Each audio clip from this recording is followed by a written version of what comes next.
बहुत समय पहले की बात है। महरिस्तान नाम की एक सुंदर और समृद्ध राज्य में बादशाह सुलेमान अपनी 5 बेटियों के साथ राज करता था। ये राज्य चारों ओर से ऊंचे पहाड़ों और हरी भरी घाटियों से घिरा हुआ था।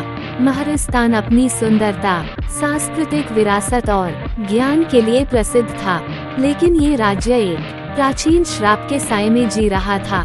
कहा जाता था कि हर 100 साल के अंत में इस श्राप के कारण महरिस्तान पर एक बड़ी विपत्ति आती थी। यह विपत्ति इतनी भयानक होती थी कि अगर इसे समय रहते नहीं रोका गया तो पूरा राज्य तबाह हो सकता था।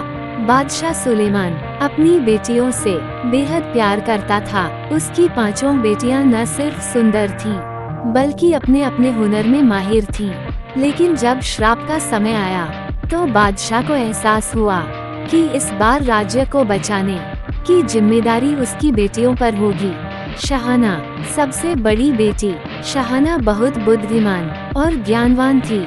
उसे किताबें पढ़ने और छिपे हुए रहस्यों को समझने का शौक था। वह महरिस्तान के इतिहास और संस्कृति की सबसे अच्छी जानकार थी। रूही, दूसरी बेटी रूही एक कुशल मानचित्रकार थी।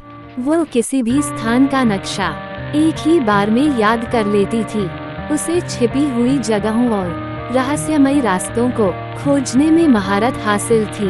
जहरा, तीसरी बेटी जहरा को तलवारबाजी और युद्ध कला का शौक था। उसने छोटी उम्र में ही योद्धाओं जैसी कुशलता हासिल कर ली थी। उसकी तलवार जादुई थी, जिसे केवल वही उठा सकती थी। नायाब, चौथी बेटी नायाब को बागवानी और प्रकृति के रहस्यों को समझने का हुनर था। ऐसा कहा जाता था कि पेड़ पौधे उसकी बात सुनते थे। वह मुरझाए हुए पेड़ों को भी जीवन दे सकती थी। अनाया, सबसे छोटी बेटी अनाया सबसे छोटी थी, लेकिन उसमें एक अनोखी ताकत थी। वह दूसरों के भावनाओं को महसूस कर सकती थी और उनके दुखों को खुशी में बदलने की शक्ति रखती थी। एक रात बादशाह ने एक अजीब सपना देखा। उसने देखा कि महरिस्तान के पहाड़ों के पीछे से लाल धुआं उठ रहा है और एक गूंजती हुई आवाज सुनाई दी। बादशाह सुलेमान, तुम्हारी 5 बेटियां महरिस्तान की तकदीर तय करेगी। उनके पास केवल 5 रातें हैं। अगर वे असफल हुई तो तुम्हारा राज्य हमेशा के लिए नष्ट हो जाएगा। जब बादशाह की आंख खुली तो उसने तुरंत अपनी बेटियों को बुलाया और उन्हें अपना सपना सुनाया। बेटियों ने वादा किया कि वे हर मुश्किल का सामना करेगी और महरिस्तान को बचाने के लिए अपना सर्वस्व देंगी। पहली रात राजकुमारियां महल की प्राचीन पुस्तकालय में पहुंची। जैसे ही वे अंदर गईं, दरवाजे अपने आप खुल गए। अंदर दीवारों पर लगे दीपक अचानक जल उठे और एक पुरानी किताब हवा में तैरने लगी। किताब पर लिखा था, इस पुस्तक का रहस्य केवल वह समझेगा जो ज्ञान और धैर्य का धनी होगा। शाहाना ने किताब खोली, लेकिन उसके पन्ने खाली थे। तभी हवा में सुनहरे अक्षर उभरने लगे। प्रकाश के बिना छाया नहीं, छाया के बिना मार्ग नहीं। जो प्रकाश को समझेगा वही सत्य का मार्ग पाएगा। शाहाना ने किताब के शब्दों का गहराई से अध्ययन किया। उसने दीवारों पर लगे दीपकों को एक विशेष क्रम में जलाया। अचानक किताब में छिपा एक प्राचीन नक्शा प्रकट हो गया, जो उन्हें पहाड़ों के नीचे छिपे एक गुप्त दरवाजे तक ले गया। दूसरी रात राजकुमारियां उस गुप्त दरवाजे तक पहुंची। दरवाजे के चारों ओर अजीब अजीब चिन्ह बने हुए थे और वह बंद था। रूही ने दरवाजे और उसके आसपास की भूमि का निरीक्षण किया। उसने महसूस किया कि दरवाजा खोलने का रहस्य जमीन के नीचे छिपा है। रूही ने अपनी मानचित्र बनाने की कला का उपयोग किया और एक जटिल भूल भुलैया जैसी सुरंग का नक्शा तैयार किया। वह सभी बहनों को सही रास्ते पर ले गई। सुरंग के अंत में उन्हें एक जादुई चाबी मिली, जिसने दरवाजा खोल दिया। तीसरी रात दरवाजा पार करते ही राजकुमारियां एक बड़े हॉल में पहुंची। वहां एक रहस्यमयी महिला खड़ी थी, जो हवा में तैर रही थी। उसके हाथ में एक चमचमाती तलवार थी। उसने कहा, यहाँ से केवल वह गुजर सकता है जो मुझसे लड़ाई में जीत सके। जहरा आगे बढ़ी।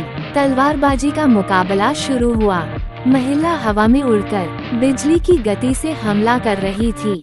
ज़हरा ने अपनी कुशलता और सूझबूझ का प्रदर्शन किया। उसने महिला की हर चाल को समझा और अंततः उसे हरा दिया। महिला ने मुस्कुराकर कहा, तुम्हारी वीरता और बुद्धिमत्ता ने तुम्हें विजयी बनाया।